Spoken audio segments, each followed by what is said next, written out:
Before we begin, be advised this game and its footage are likely to trigger motion sickness, so watch at your own discretion.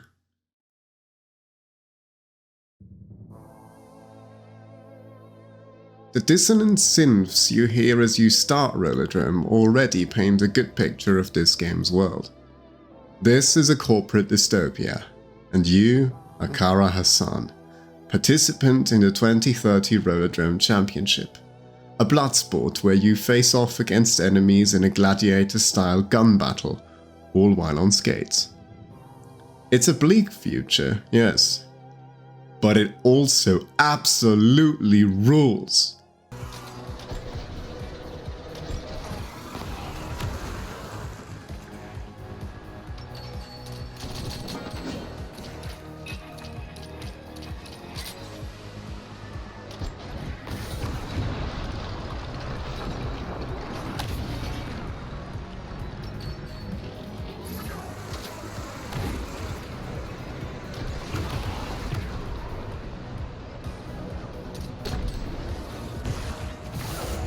You progress through a series of levels, each more demanding than the last, and unlock new mechanics, weapons, and enemies as you go.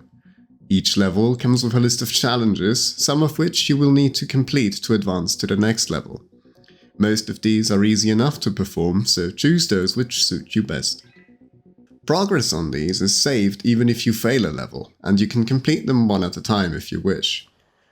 To unlock the final stage of the main campaign, you need to complete roughly half the challenges of the previous levels. Occasionally, you will experience a first-person story segment, which will provide world-building and allow you to uncover the dark corporate secrets behind the Rollerdrome Championship. These segments are cool, and I wish there was more to them, but they manage to flesh out the world a little bit more and provide context to the action. When replaying levels preceded by these story segments, you can choose to skip them, which is a nice feature. Similarly, some levels have multiple phases, and you have the option to only replay the most recent phase should you fail. Again, a really nice quality of life inclusion. The game also offers an NG+ once you complete the main campaign. That main campaign took me around 8 hours to beat, but there is a lot more time to be spent here between completing challenges, New Game Plus, and online leaderboards for the perfectionists among us. As far as gameplay is concerned, movement is a key aspect of Rollerdrome. Stand still for more than a second and you are likely to get shot. As such, conservation of momentum is essential to your survival. You are on skates and need to move accordingly.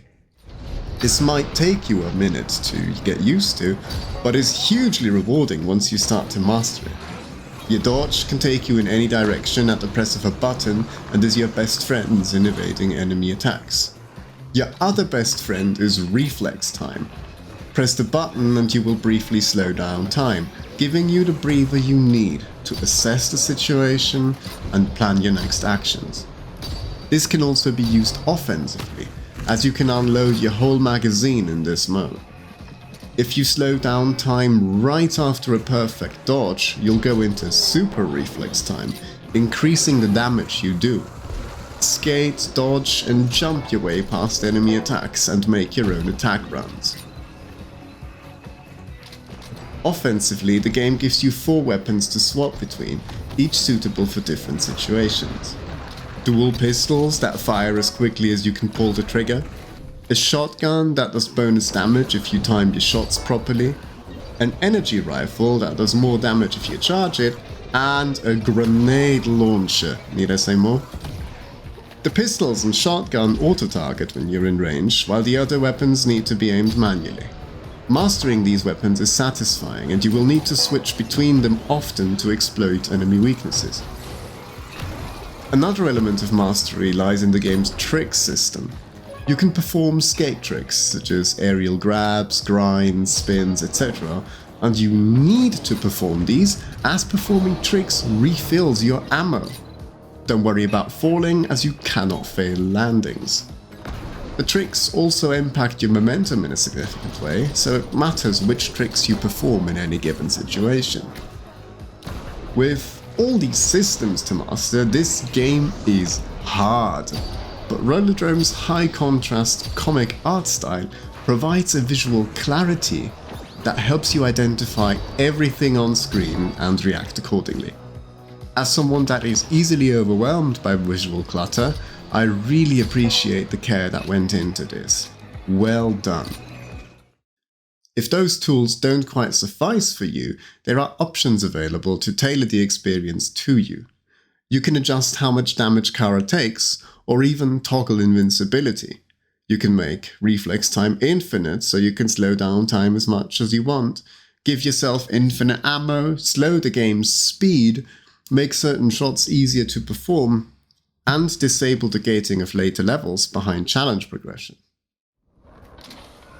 All of these elements combine to make a game that is incredibly fun, stylish, and satisfying. The level design and your toolkit make for action-packed runs, and it is hugely satisfying to barely survive your first attempt at a level only to come back later and absolutely dominate. Rollerdrome encourages planned, aggressive gameplay, and is very reminiscent of Doom 2016 and Eternal in that regard, so if you are a fan of those games, I think Rollerdrome should be on your menu. Rollerdrome receives my warmest recommendations as an action shooter, not to mention the soundtrack absolutely slaps. This is seriously impressive work from a team of fewer than 50 people. Go and play Rollerdrome, folks.